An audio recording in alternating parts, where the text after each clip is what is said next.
ዓለም ላይ ያሉት ትላልቅ ፕሮጀክቶች የተገነቡት በዋናነት በብረት ነው።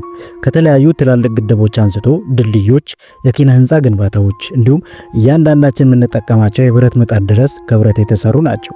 ብረት የሚሰጠው ጥቅም ዘርፈ ብዙ ቢሆንም ለጌጥነትና ለአንዳንድ ለተወሰኑ ነገሮች የምንጠቀመው ወርቅ በዋጋ ይበልጠዋል። በዓለም ገበያም ብረት በስፋትና በርካሽ የሚገኝ ሲሆን ወርቅ ግን በተወሰነ መጠንና በውድ ዋጋ ይሸጣል። በህይወታችን ብዙ ጥቅም ልናገኝበት የምንችለው ብረት በርካሽና በስፋት ሲገኝ ጥቂት ጥቅም ሊሰጠን የሚችለው ወርቅ ለምን ተወደደ የሚለውን በዚህ ቪዲዮ በስፋት እናያለን። አብራችሁን ቆዩ። ሰላም ውድ የዩቲዩብ ቻናል ቤተሰቦች እንደምን ቆይታችኋል? ወርቅ በዓለም ዙሪያ እንዲህ ተወዳጅነትን እንዲያተርፍ ያደረገውንና ውድ እንደሆነ እንዲቆይ ያደረገውን 5 ምክንያቶችን በዚህ ቪዲዮ እንዳስሳለን። ለቻናሉ አዲስ ከሆናችሁ ሰብስክራይብ እንድታደርጉ ብዙዎች ጋርም ይዳረስ ዘንድ ላይክ እንድታደርጉ በትህትና ጋብዛለሁ። ዓለም እንደዛሬ በገንዘብ ኖቶች ከመጥለቅለቋ በፊት ጥንት አባቶቻችን መገበያያቸው ከብረት በተሰሩ ሳንቲሞች ሲሆን በስልጣኔና በሀብት ከፍታ ላይ የነበሩት ሮምና ግሪክ ደግሞ ከወርቅ በተሰሩ ሳንቲሞች ግብይታቸውን ያደርጉ ነበር።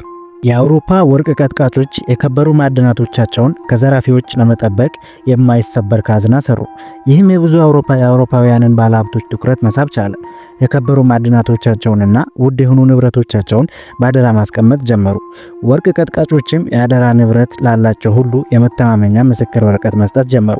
ከተወሰነ ጊዜ በኋላ ግን ይህ የምስክር ወረቀት ለመገበያያነት መዋል ጀመረ። በዚህም የገንዘብ ግብይት ስርዓት ተጀመረ። በዚህም ወርቅ በዓለም የኢኮኖሚ ስርዓት ፈርቀዳጅ ሆኖ መቀጠል ቻለ። አሁንም ቢሆን ወርቅ ከክብሩ ያልወረደ ሲሆን ወደፊትም ቢሆን ባለበት ከፍታ እንዲቀጥል የሚያደርጉት የሚከተሉት 5 ነገሮች ናቸው።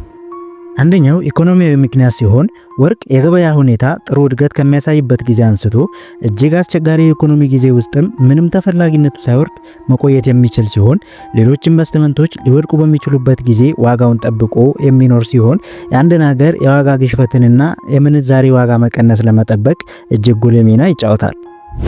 ሁለተኛው ታሪካዊ ጠቀሜታ። ከጥንት ጀምሮ ወርቅ ውድ ነው። ግብፃውያን በፈርዖን መቃብር ውስጥ በማስቀመጥ በመቃብራቸውም ውስጥ ይጠቀሙበት የነበረው ከሞት በኋላ ላለው ሕይወት ሀብትና ብልጽግና ምልክት አድርገው ስለሚመለከቱ ነው። በታሪክ ወርቅ ኃይልን የሚያመላክትና በተለያዩ ባህሎች ውስጥ አስተማማኝ የሀብት አይነት ሲሆን በዓለም አቀፍ ንግድ ውስጥ ያለው የረዥም ጊዜ ሚናና እንደ የታመነ የእሴት ማከማቻ ዛሬ ያለውን ጠቀሜታ ያሳያል። ሶስተኛው አካላዊና የኬሚካል ባህሪያት። የወርቅ ልዩ ባህሪያት ዋጋውን እጅጉን የሚያሳድግ ሲሆን አቅልጦ በተለያዩ ቅርጽ መጠቀም እንዲሁም የትም ቦታ ቢቀመጥ ሳይዝግና ሳይበላሽ እስከተፈለገበት ጊዜ መቆየት መቻሉ፣ የኤሌክትሪክ የማስተላለፍ አቅምና ሌሎች ልዩ ባህሪያት ወርቅ እጅግ ተፈላጊ እንዲሆን አስችሎታል። ሌላው ወርቅን ውድ እንዲሆን ከሚያደርጉት ነገሮች አራተኛው እጥረትና የማውጣት ወጪ መብዛት። ወርቅ የተወሰኑ ቦታዎች ካልሆነ በስተቀር እንደ ሌሎች ተፈጥሮ ለማግኘት አስቸጋሪ ነው። ይህም እጅግ ውድ ያደርገዋል። ሌላው ደግሞ ወርቅ የማውጣትና አጥርቶ ለገበያ ማቅረብ ብዙ ገንዘብና ጥረት የሚጠይቅ ሲሆን የሚወጣበትን አካባቢ ከመጉዳት አንስቶ በቴክኖሎጂና በሰው ኃይል ላይ ከፍተኛ መዋለ ንዋይ ማፍሰስን ይጠይቃል። በምሳሌነትም በኢንዶኔዥያ የሚገኘው የግራስበርግ ማዕድን ማውጫ ከትላልቅ የወርቅ ማዕድን ማውጫዎች አንዱ ሲሆን ከመሰረተ ልማት አንስቶ በጉልበት ላይ ከፍተኛ መዋለ ንዋይ ይፈስበታል። አምስተኛው የቴክኖሎጂና የኢንዱስትሪ አጠቃቀሞች። ወርቅ ለጌጣጌጥና ለኢንቨስትመንት ብቻ ሳይሆን በቴክኖሎጂና በኢንዱስትሪ ውስጥ በተለይም በኤሌክትሮኒክስና በሕክምና መሳሪያዎች ውስጥ ትልቅ ሚና ይጫወታል። ኤሌክትሪክን የማስተላለፍ ዝገትን የመቋቋም ታላቅ ችሎታ በከፍተኛ የቴክኖሎጂ አጠቃቀም ውስጥ አስፈላጊ ያደርገዋል።